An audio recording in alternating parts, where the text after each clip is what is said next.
जितना भी जो हम भारतीय संस्कृति को जीवंत रखने की जो कोशिश का जो संदेश हम दे रहे हैं,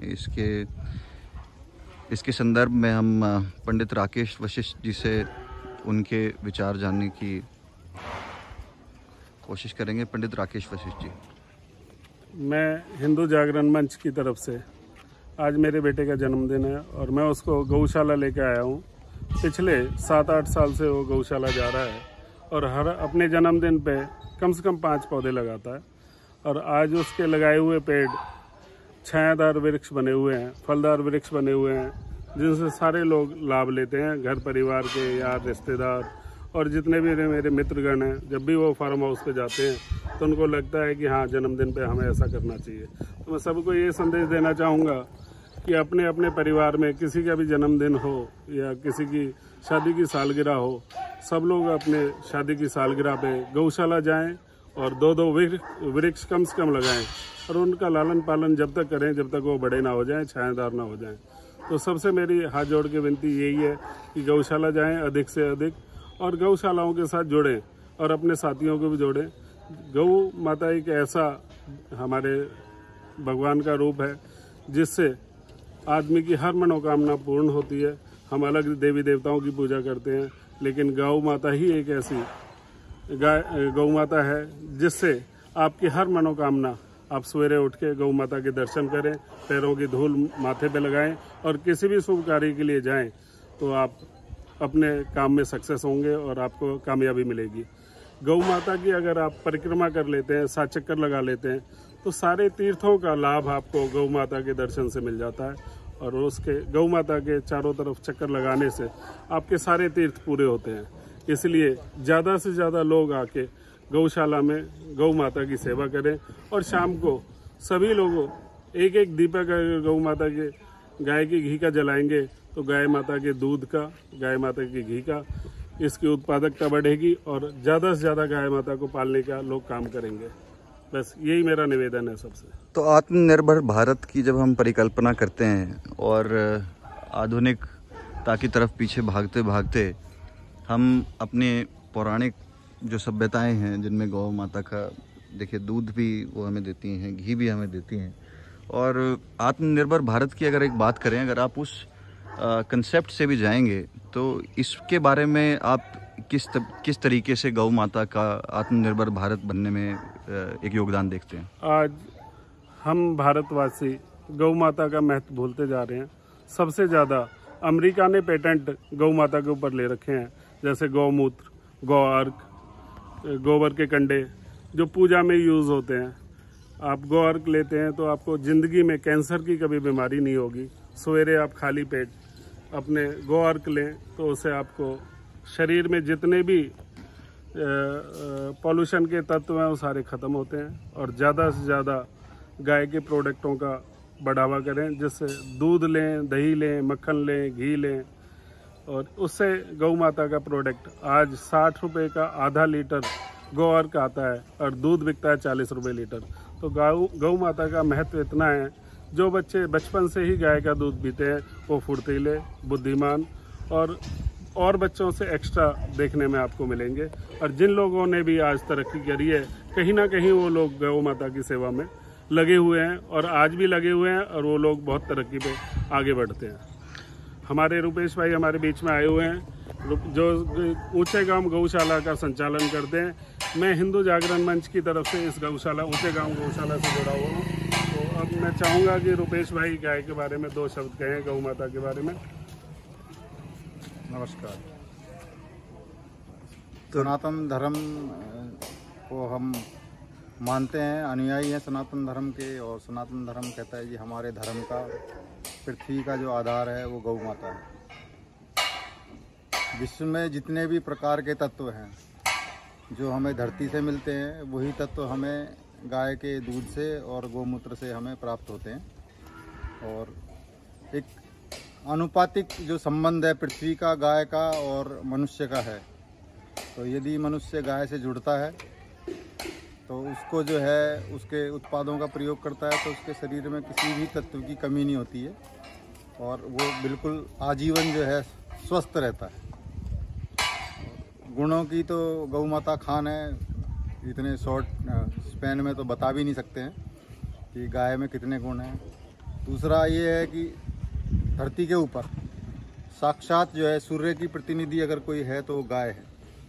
और ब्रह्मांड में जितनी शक्तियाँ समाहित कर रखी हैं देवताओं ने, उन शक्तियों को एकमात्र गौ माता ही वो जीव है जो सारी शक्तियों को अपने में समाहित करके सूर्य केतु नाड़ी के द्वारा और वो अपने उत्पादों से जो है मनुष्य के कल्याण के लिए प्रदान करती है। तो गौ माता की तुलना किसी से की नहीं जा सकती, अतुलनीय है। जितने भी देव हैं उनमें कहीं ना कहीं किसी न किसी की तुलना होती है। संसार के समस्त पदार्थों की आप तुलना कर सकते हो, लेकिन गौ माता जो है वो अतुलनीय है। उसके उत्पाद जो हैं वो ना केवल मनुष्य बल्कि सृष्टि जिस पृथ्वी पे हम रह रहे हैं, धरा के लिए भी जो है उतने ही ज़रूरी हैं जितने मनुष्य के लिए हैं।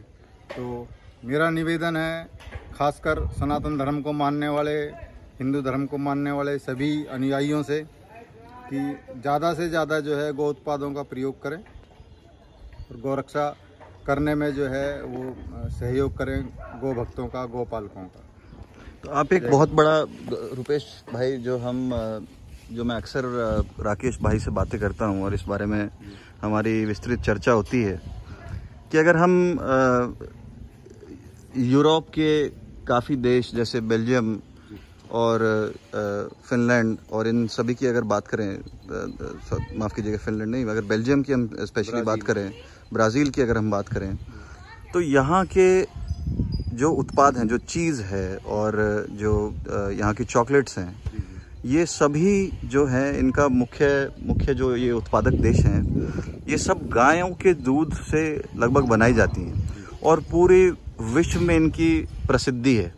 तो जब हम आत्मनिर्भर भारत की बात करते हैं तो क्या इस संदर्भ में गौ रक्षा और गौ पालन और गो वंश को, अपनी जो संस्कृति है, इसको आगे बढ़ाने में कहीं आप इसका योगदान देखते हैं कि आत्मनिर्भर भारत में गौ माता का क्या योगदान रह सकता है? आत्मनिर्भर भारत में मैं तो यूँ कहूँगा अभी वर्तमान में भारत जो है वो कृषि प्रधान देश से और औद्योगिक क्रांति की तरफ बढ़ चुका है।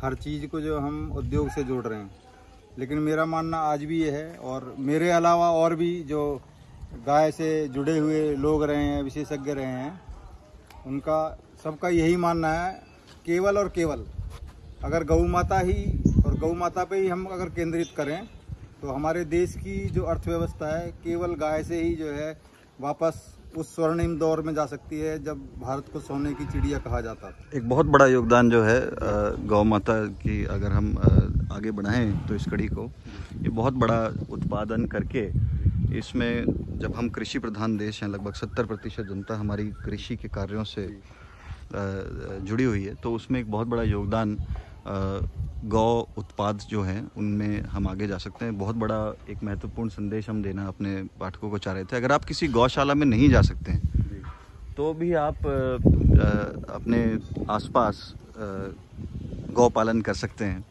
और उत्पादनों के लिए किसी भी संस्थान के साथ जुड़ के अपने जो उत्पादन है उसको एक क्रांतिकारी रूप दे सकते हैं। तो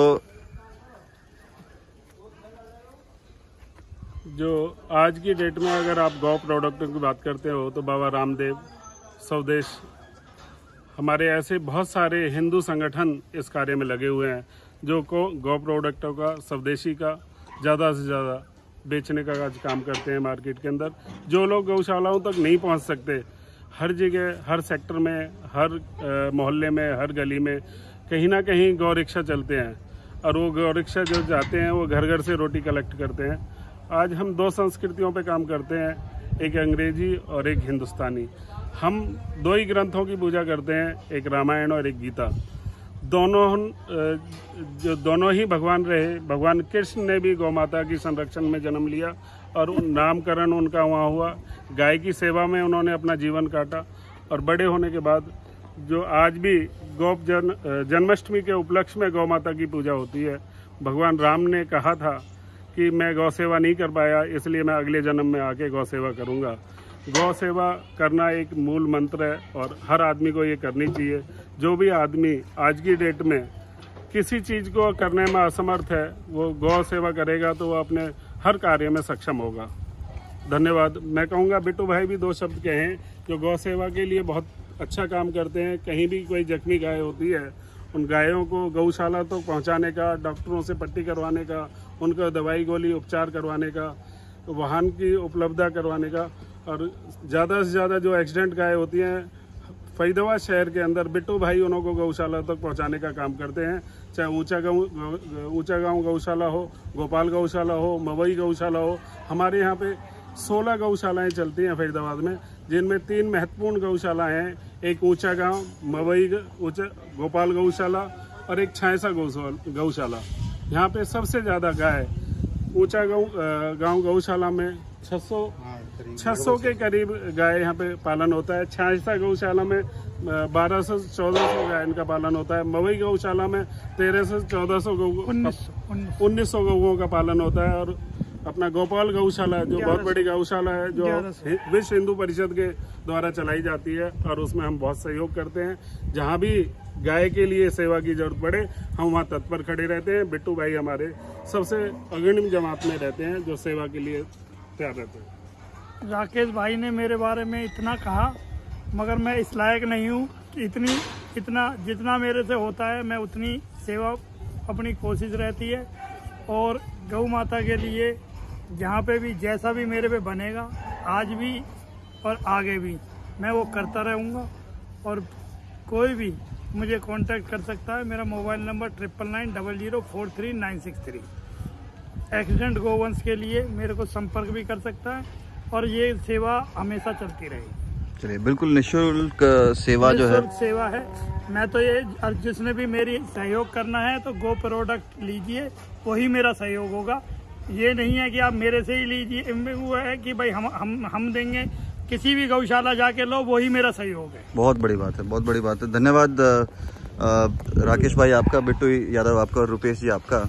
और सभी युवा साथियों से दोबारा एक अपील, सिर्फ संस्कृति को अगर आप पौराणिकता में नहीं जाते हैं, तो सबसे महत्वपूर्ण संदेश ये है कि आत्मनिर्भर भारत में भी गौ माता का एक बहुत बड़ा एक विशिष्ट स्थान है। इसे आगे पहुंचाने में अगर आप किसी भी तरीके से पहुंचा सकते हैं, कृषि प्रधान देश में अगर इस संदेश को आगे पहुंचा सकते हैं, तो आपका बहुत बहुत आभारी रहेगी वी युवा टीम। बहुत बहुत धन्यवाद। स्वतंत्रता दिवस के मौके पर इससे अच्छा एक कोई उपक्रम हम नहीं कर सकते थे। तो सुबह के कार्यक्रमों के बाद दोपहर को आज हम गौशाला पहुंचे हैं, और गौ सेवा करने के बाद हम अपने आप को बहुत ही गौरवान्वित महसूस कर रहे हैं। आशा करते हैं संदेश आगे तक जाएगा। बहुत बहुत धन्यवाद।